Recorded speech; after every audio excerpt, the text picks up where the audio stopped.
Moi, ce verset me rappelle toujours que l'histoire a un sens. Le sens de l'histoire, c'est le sens de la volonté de Dieu. Et Dieu a décidé que le sens de l'histoire ira vers le triomphe de la cause juste. Et toutes celles qui s'inscrivent dans ce sens de l'histoire, c'est-à-dire dans la volonté de Dieu, ne pourront que triompher. Pas forcément personnellement. Ils peuvent. Ça se peut qu'ils décèdent, qu'ils meurent avant de voir aboutir le projet auguste d'Allah. Mais au moins, ils meurent avec la ferme certitude que le fin mot de l'histoire, c'est en faveur de la cause juste.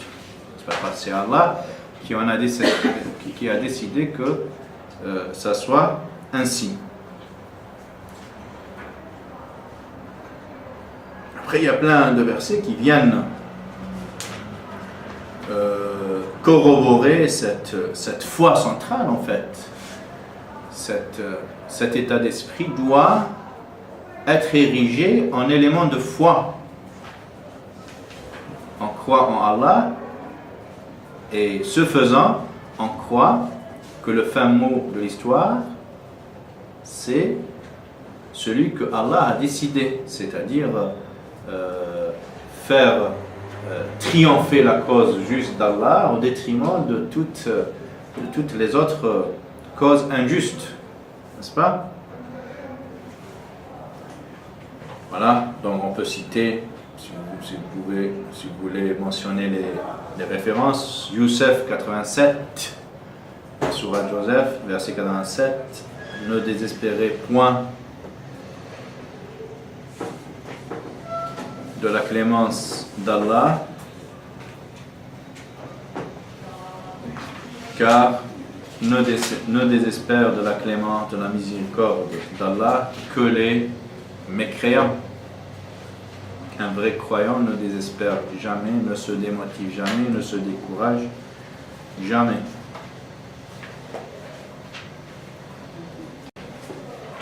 Il y a un verset dans la sourate de pèlerinage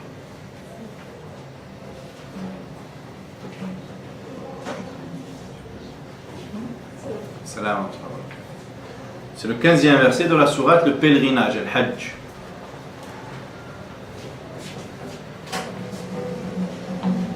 Dans lequel Allah rappelle aux désespérés, aux gens qui perdent la foi, la confiance en Allah, le pèlerinage.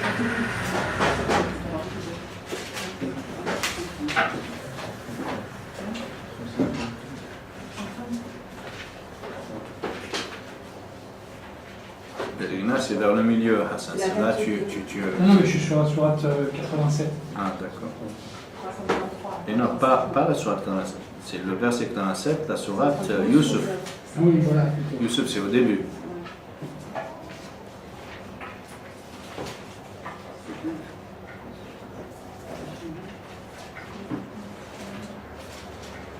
Donc, c'est de trouver la sourate Al-Hajj, le pèlerinage, verset 15. C'est bon, c'est fait? C'est quelle page? C'est 333. 333.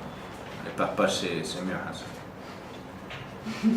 Elle est rapide, Tania. Trop rapide pour toi.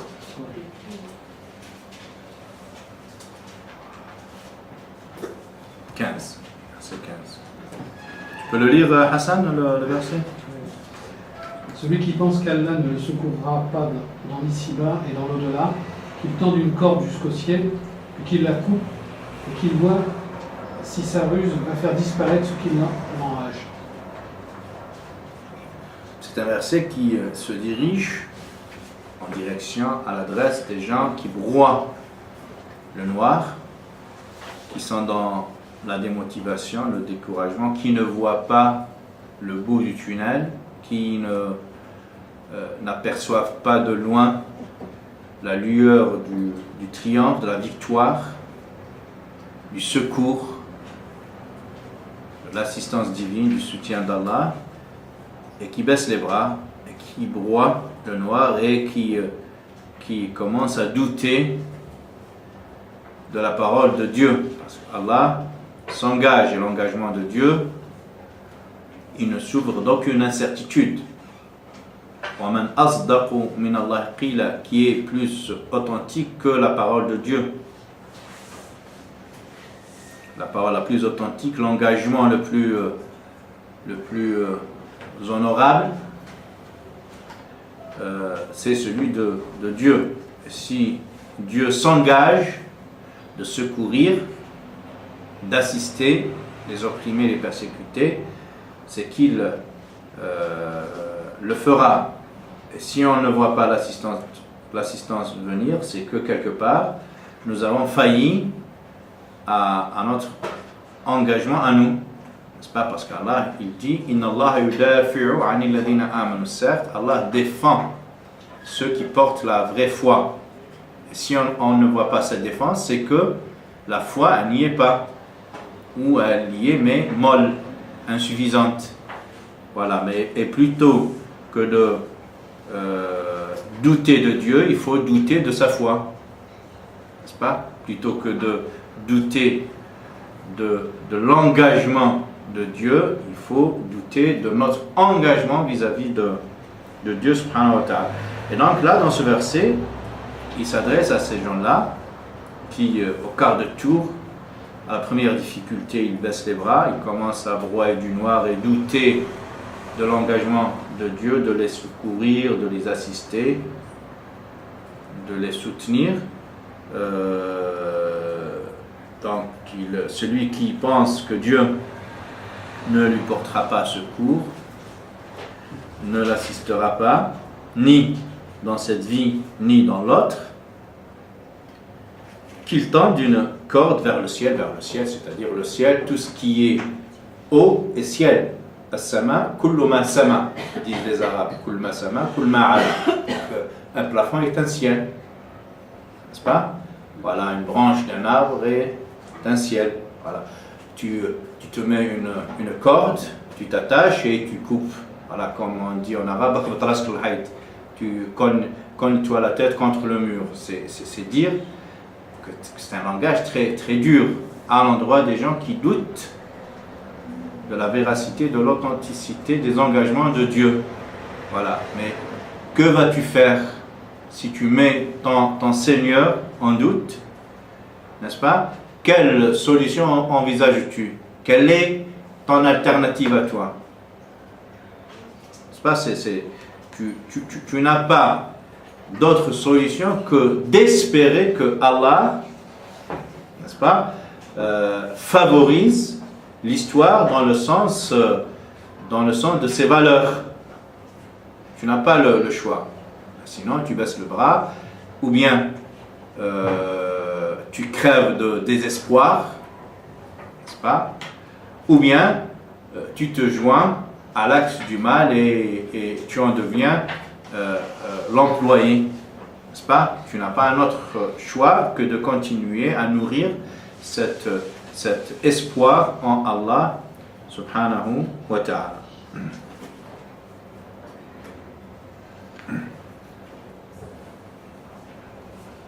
Et dans la spiritualité islamique, si on veut tester la satisfaction de Dieu de nous, s'il est satisfait ou non de Dieu, il y a une mesure très simple, une manière de tester ça. Ça paraît très difficile. En fait, c'est pas trop difficile. Il faut voir, il faut passer par toi-même, par le prisme de ta personne et voir si toi, tu es satisfait de Dieu. Si tel est le cas, Inch'Allah, Dieu est satisfait de toi. Je ne sais pas si vous avez compris. Si tu veux savoir que Dieu est satisfait de toi, commence d'abord par te poser la question, est-ce que toi, tu es satisfait de Dieu? N'est-ce pas? Est-ce que tu es satisfait de Dieu? Ta position, la manière de faire, tout ce que Allah a mis en ta disposition, ses ressources intellectuelles, ta santé, ton statut, toutes les ressources qui sont les tiennes, psychologiques, physiques, spirituelles, intellectuelles, scolaires, sociales, géographiques, historiques, familiales, amicales. Il y a plein de ressources. La vie est pleine. On baigne tous dans un océan de ressources. La différence entre les uns et les autres est que les uns en sont conscients, les autres ils passent à côté de ces faveurs divines. Parce qu'ils sont tellement noyés dans les faveurs d'Allah qu'ils finissent par développer une cécité, un aveuglement. Ah, Dieu n'a rien fait, ils ne font que broyer le noir, ils sont dans le désespoir, parce qu'ils ont, au lieu de voir les besoins satisfaits, n'est-ce pas, ils focalisent sur les besoins non satisfaits, n'est-ce pas?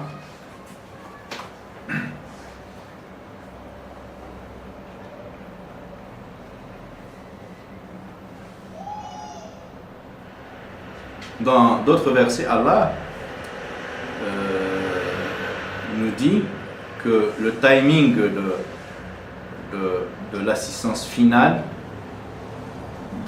de l'apparition du bout du tunnel, si vous voulez, c'est Allah qui la décide. Et parfois, ce moment de dénouement, de délivrance, il ne vient qu'au bout du désespoir, lorsqu'on sera à la limite de nos ressources, n'est-ce pas, la dernière unité de notre espoir, c'est là où Allah nous fait apparaître le bout du tunnel, n'est-ce pas, disait ce faqih, ضاقت فلما استحكمت حلقاتها فرجت وكنت أظنها لا تفرج. L'étau s'est resserré jusqu'à l'étouffement et jusqu'à avoir désespéré du dénouement. Lorsque j'ai atteint ce moment de désespoir, Furijet. Et c'est en ce moment de faillite, n'est-ce pas, que Allah a desserré l'étau et que j'ai pu voir la délivrance, le moment de la délivrance. Et j'étais presque sûr que ça n'allait jamais se dénouer. Et ce verset coranique, dans la sourate Joseph 110, il dit exactement la même chose. Hatta 110, Joseph, si vous voulez le lire, hein. حتى إذا استيأس الرسل وظنوا أنهم قد كذبوا جاءهم نصرنا فننجي من نشاء ولا يرد بأسنا عن القوم المجرمين. Tania, tu l'as trouvé? 248. Vas-y. Quand les messagers faillirent perdre espoir et que leurs adeptes pensaient qu'ils étaient dupés, voilà que vint à nous notre secours et furent sauvés ce que nous voulûmes, mais notre rigueur ne saurait être détournée des gens criminels. Inch'Allah. Très très belle traduction. Voilà, c'est au point de baisser les bras, de craquer, n'est-ce pas, de frôler le désespoir. Et Allah, il parle des prophètes, des messages, il ne parle pas des gens de notre condition. N'est-ce pas, il parle de ses élus à lui. N'est-ce pas, c'est-à-dire des hommes distingués intellectuellement et spirituellement, dotés de ressources inégalables. Hein? Et il leur fait subir des épreuves jusqu'à les voir à la limite du relâchement, du désespoir. Il fait jaillir la lumière de la délivrance, du secours.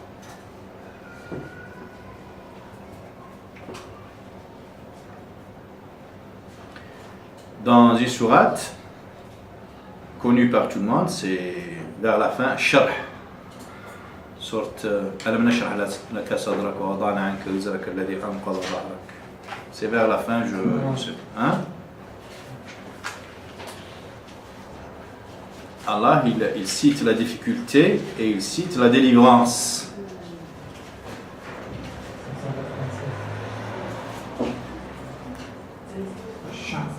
Char, ouais. 94. 94, sourate 94. Il la connaît par cœur, Didier, Inch'Allah.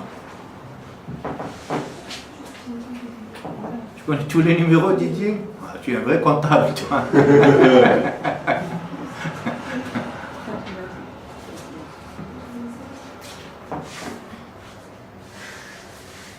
Donc, 5 et 6. Vous voulez les lire? C'est tout succinct. Hassan? Versets 5 et 6. À côté de la difficulté est certes une facilité. À côté de la difficulté est certes une facilité. Voilà, les deux. Qu'est-ce qu'on peut faire ressortir de ces deux versets? En fait,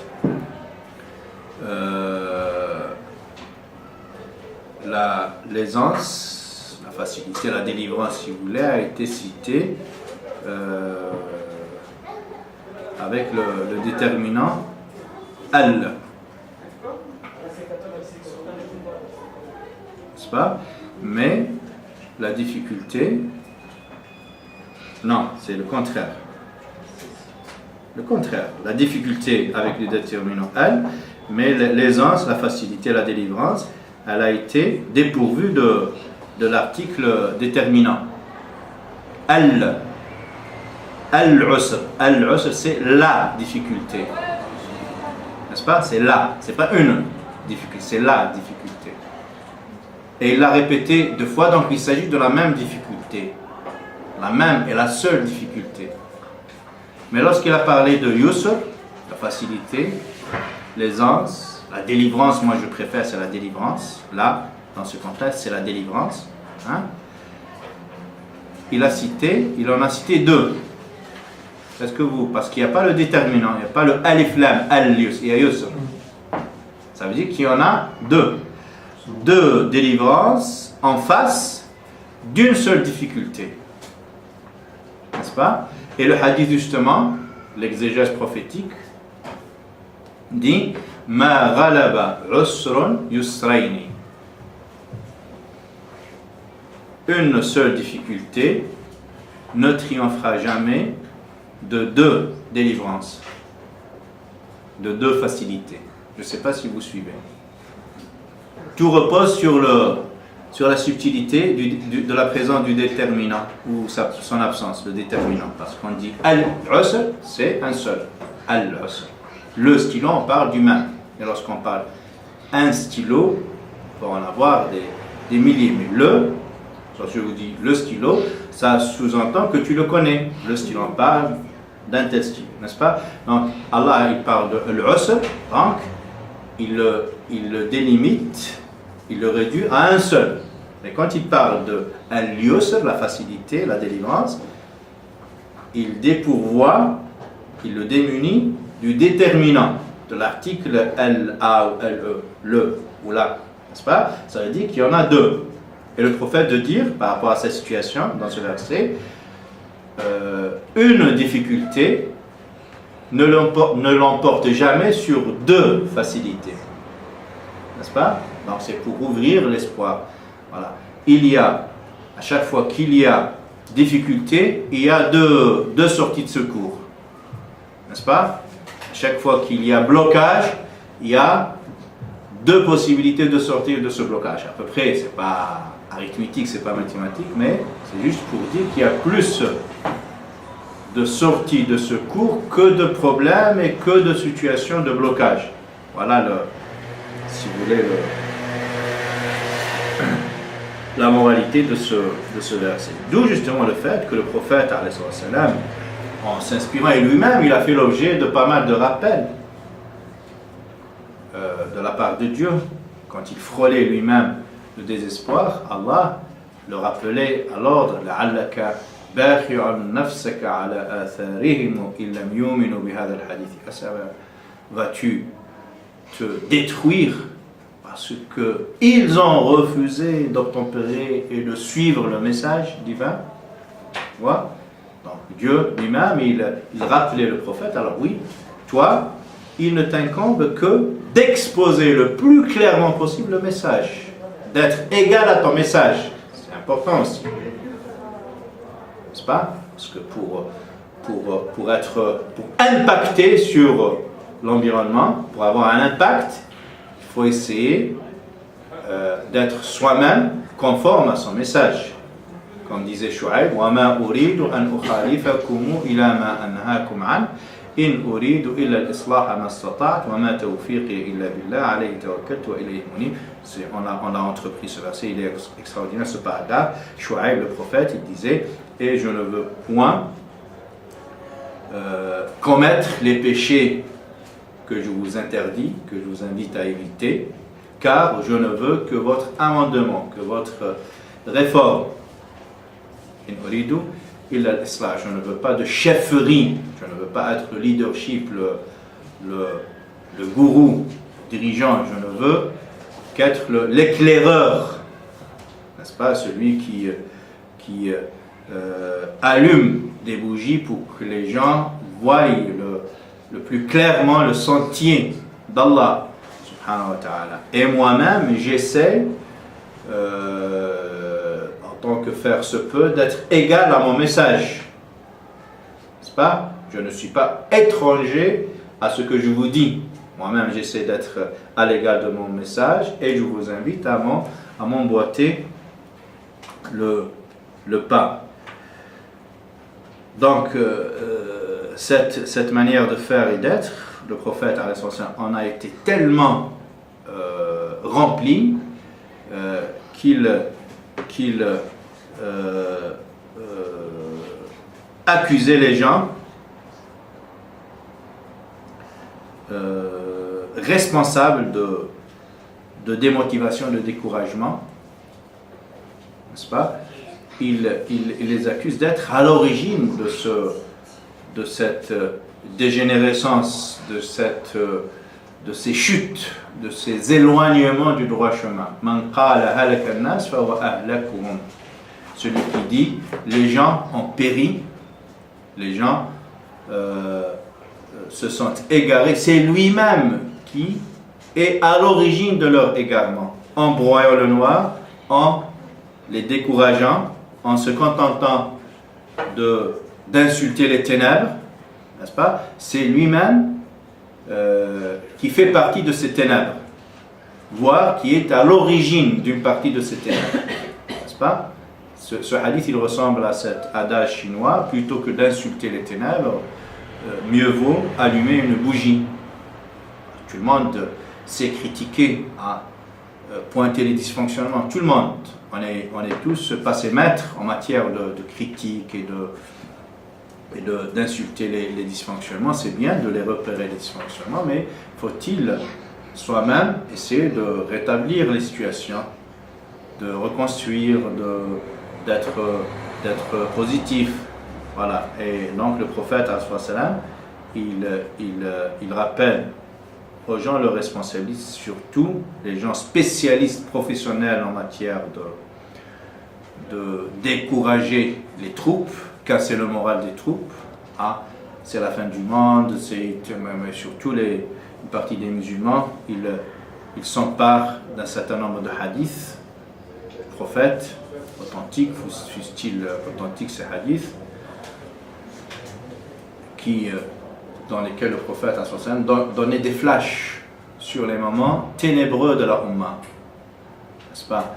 Et ces gens-là, spécialistes des ténèbres, ils viennent amasser, collecter ces hadiths et les jeter au visage des musulmans pour leur dire tout est bloqué, tout est coincé, on ne veut pas sortir de ce guet-apens, n'est-ce pas? Le prophète a prédit cette situation, le mieux c'est de s'isoler, de vivre sa foi, de faire sa prière et de prendre ses chaussures, on dit en adage, là, pour dire, pour demander aux gens de ne pas s'impliquer. Chez nous on dit tu fais la prière avec les gens, tu sors, tu prends tes chaussures et tu déguerpis. Ne te mêle pas de la chose publique, c'est pas de la res publica. Alors le prophète dit que ces gens-là qui tiennent ce discours, même s'ils ont à l'appui de leur discours des hadiths, ce sont les gens responsables en grande partie de cette situation de décadence et de décrépitude de la Ummah. Parce que non seulement ils ne font rien pour améliorer, pour rectifier la situation, mais ils rajoutent le méfait de décourager les gens qui ont de la motivation, qui veulent s'impliquer. N'est-ce pas? Comme on a vu tout à l'heure dans le récit de cette ville côtière des Béni Israël. Non seulement ils ne font rien pour, mais ils rajoutent le découragement des troupes. Donc c'est un hadith extraordinaire. Si vous voulez, parce que là, peut-être dans la discussion, je vous passe la parole, on essaie, si vous voulez, de penser ensemble, à haute voix, les raisons qui poussent les gens au désespoir. C'est quoi qui fait que l'homme se décourage, désespère de réformer, d'amender, de participer à ces entreprises de transformation de soi-même et de la société autour de lui?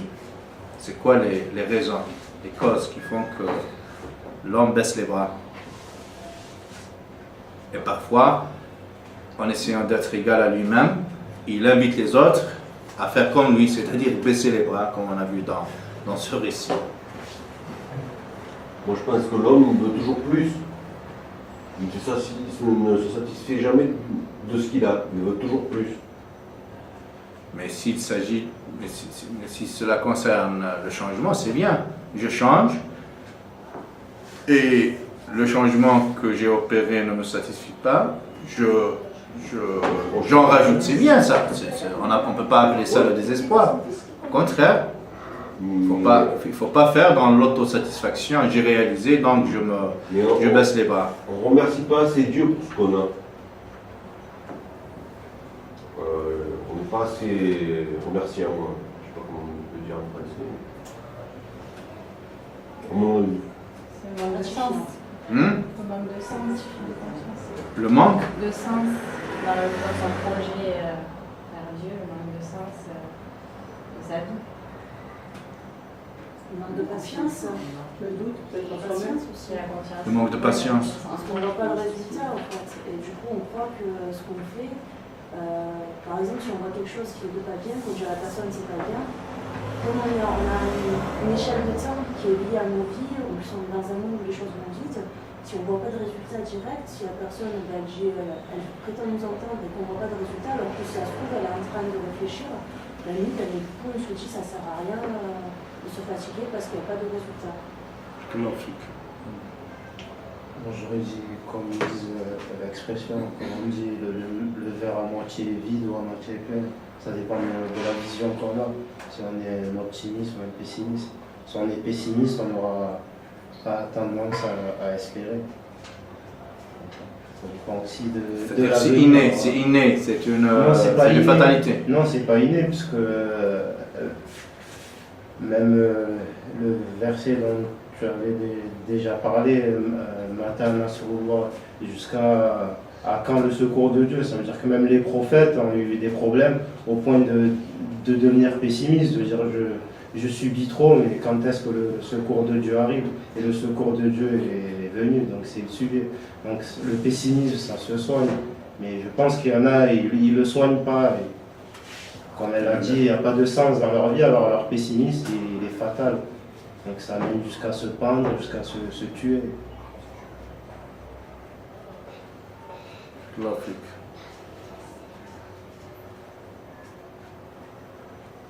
Après, il y a les autres, moi je connais des personnes aussi qui parfois perdent espoir par rapport à Dieu, parce que quand on a quelque chose de mauvais qui nous arrive dans la vie, il faut avoir la patience, se dire bon, c'est comme ça. Dieu nous met aussi des problèmes, on n'a pas qu'une vie fabuleuse, quoi.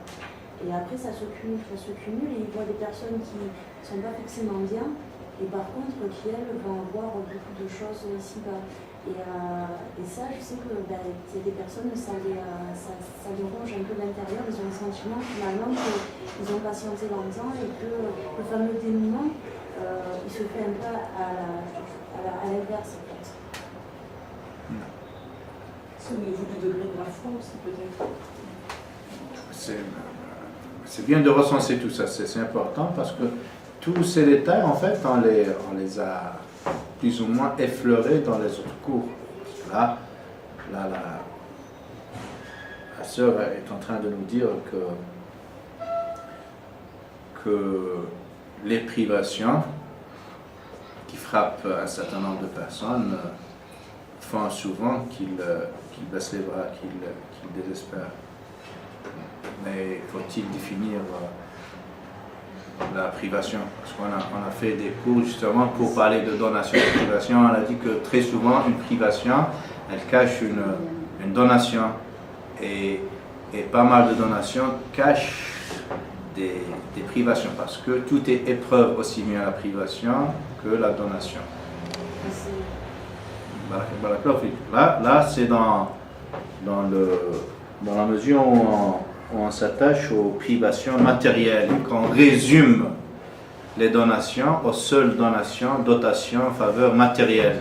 Voilà. Donc si on se rend prisonnier de ce schéma, bien sûr, ça décourage, ça démotive et ça... Il y a aussi la non-compréhension de... Comment on pourrait dire ça, la personne qui ne comprend pas pourquoi elle est sur cette terre en fin de compte. Donc elle n'a pas une bonne grille de lecture par rapport à ce qui lui arrive.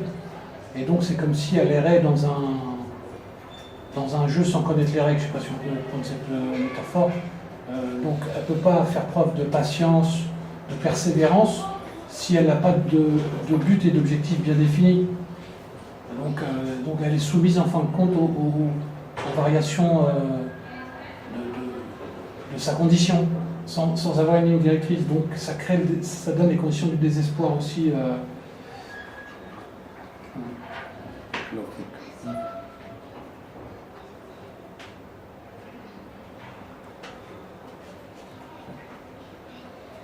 Dites-moi encore. Après, il y a des gens aussi, il y a des personnes qui ont vu, et c'est un peu ce que tu as dit tout à l'heure, qui ont vu d'élever, parce qu'on fait tous des erreurs, etc., et qui vont se placer plutôt de manière dominante, qui vont rabaisser et qui du coup vont peut-être détruire les petits châteaux de sable qu'on construit au fur et à mesure, parce que ça se fait pas, on passe pas de 0 à 100% d'un coup. Et il y a des gens qui vont détruire finalement les petites constructions en V, qui fait qu'on en revient après à plus savoir réellement au mot de sens, d'autant plus que la religion c'est quelque chose de tellement... il y a tellement qu'il y a tellement de gens qui ont chacun leur vision de la religion, de fait ça peut flouer un peu le sens qu'on veut octroyer à la religion, et selon les chemins qu'on va suivre, les personnes qu'on va entendre, par moment, ces personnes-là peuvent totalement détruire et créer un désespoir. C'est vrai, sur le mode de à l'impossible, nul n'est tenu, on lève tellement la barre très haut que les gens de ressources modiques, on va dire, surtout au début, tout le monde commence avec des petites ressources. Les ressources sont perfectibles. Donc lorsqu'on voit l'exemple qui nous est donné, très irréel, pas concret, impraticable, on désespère, à l'impossible, nul ne tenu. Moi, je ne vais jamais pouvoir atteindre cette sommité. Puis il y a aussi le fait de suivre un groupe aussi. Vous pouvez suivre un groupe d'individus, pas vouloir vous sentir exclu, donc remettre en question peut-être les modes de vie, qui va faire que vous n'allez pas du tout avancer et vous allez aussi ouvrir la porte au désespoir, quoi, parce que il y a plein de gens qui pensent certaines choses et qui n'agissent pas, de peur d'être montré du doigt, de peur d'être exclu du groupe, de peur de tout un tas de peurs comme ça qui font qu'ils vont rester avec... ils vont pas forcément se mettre en contradiction, ils vont pas forcément... ils vont rester un petit peu dans le groupe dont vous parliez, le groupe qui est je ne condamne pas, ou je ne commande pas le convenable, de peur de le faire maladroitement, ou de me mettre en opposition. Donc ça peut aussi créer un non-avancement et donc un désespoir sur le fait qu'il n'y a pas eu de grande avancée depuis la pratique jusqu'à une période plus... Moi, je me pose la question de savoir si c'est pas le travail de Shaitan, et qu'il soit pessimiste. Ah, mais de toute façon, tous les travers Bah oui, sont des suggestions sataniques. voilà. Mais on ne peut pas rendre Shaitan responsable de nos malheurs. Lui, il est là, à l'affût, il guette. La facilité, de la sensibilité, la sensibilité. Il est aux aguets, il guette les vides, les lacunes, les failles, les brèches qu'on veut bien lui laisser, et il s'introduit à travers. C'est vrai, pour faire son travail de vocation, c'est-à-dire sévir dans le cœur, semer le doute, mollir la foi. Et de nous Voilà. rendre pessimistes aussi.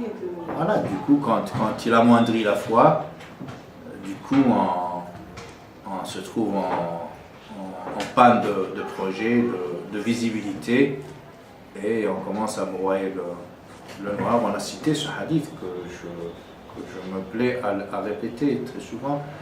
Le cœur du fils d'Adam a deux proximités, une proximité angélique et une proximité satanique. La proximité angélique, très métaphorique, le hadith est extraordinaire, il fonctionne sur le mode de l'informatique, des connexions Internet, aux différents sites. Tu te connectes à travers la bonne œuvre, Allah, il te met en proximité de l'ambiance angélique qui est elle, cette ambiance, cette connexion à haut débit, ça dépend de l'œuvre que tu as faite, n'est-ce pas? Si c'est une bonne œuvre, donc ça ouvre un grand débit sur l'ambiance angélique qui, elle, consolide la foi, l'affermit et ouvre les horizons des perspectives, de l'espoir et des projets, n'est-ce pas? En revanche, la proximité satanique qui se réalise à travers l'œuvre nuisible, l'erreur, la faute, le péché, n'est-ce pas? Cette proximité favorisée par le péché, en fonction de la dimension du péché, on a aussi un petit débit ou grand débit vers le site satanique, n'est-ce pas? Et Shaitan, il envoie ses affluences, ses projections polluantes dans le cœur pour amollir, pour amoindrir la foi, n'est-ce pas? Obscurcir l'horizon, nous faire perdre toute visibilité, toute acuité. Je parle là de l'œil du cœur, n'est-ce pas? Il rend l'œil du cœur myope, voire aveugle, en fonction de la gravité du péché, n'est-ce pas?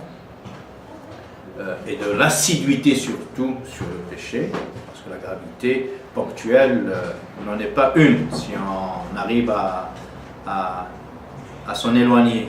C'est surtout le fait d'être assidu, le répéter, récidiver, c'est ça qui nous rend prisonniers de ce péché, il nous maintient dans cette connectivité avec Shaitan et l'ambiance satanique qui amoindrit la foi, qui obscurcit l'horizon et qui nous fait broyer le noir et donc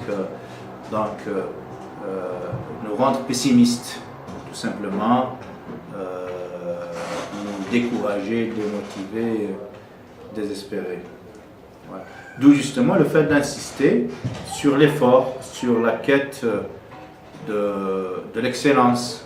Parce qu'on ne peut pas tout prévoir sur le chemin de Dieu, ni sur le chemin de Shaitan. On ne peut pas prévoir la hauteur de notre élévation comme la bassesse de notre chute. Ça se fait du jour au jour le jour, n'est-ce pas? Au gré de nos efforts. Plus tu pousses dans l'effort, quantité et qualité, plus Allah ouvrira devant toi les horizons, te donnera des idées sur ta perfectibilité, n'est-ce pas? Et parfois tu te découvres des prouesses que tu n'as jamais soupçonnées, n'est-ce pas?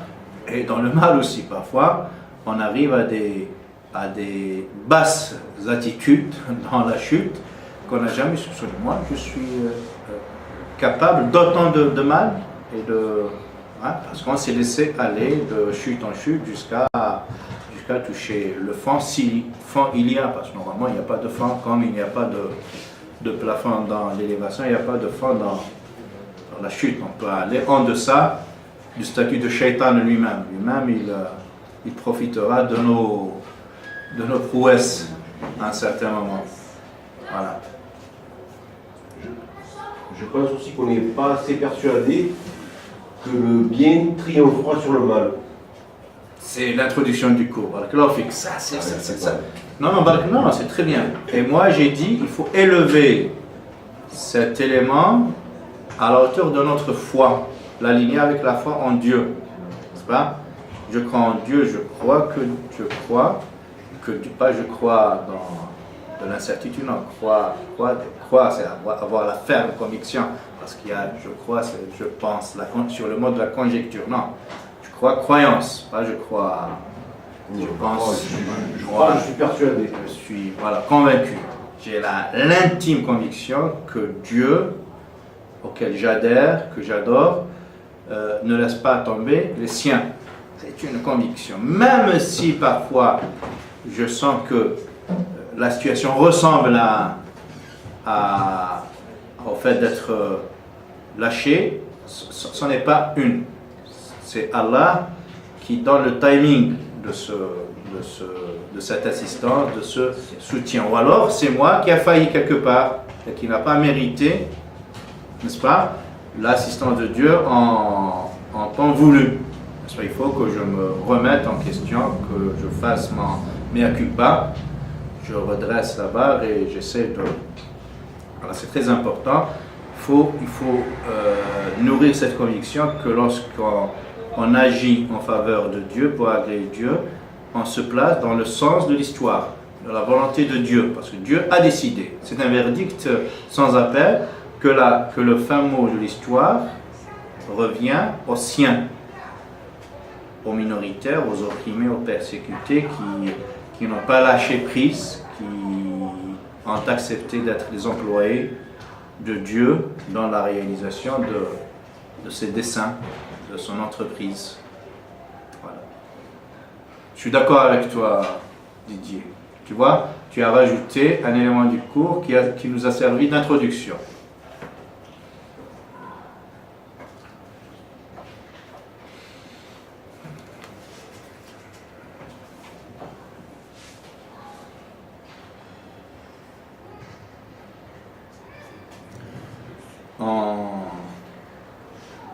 On va clôturer sur ça, Inch'Allah. On va faire notre séance la prochaine fois le samedi, après quoi on change de créneau, parce qu'on commencera l'encadrement scolaire et ça chevauchera avec les études des élèves. Donc moi je propose de resituer le cours le dimanche après Adha, mais c'est à vous de voir si vous voulez le placer dans un jour de semaine, fin de journée, c'est à vous de voir.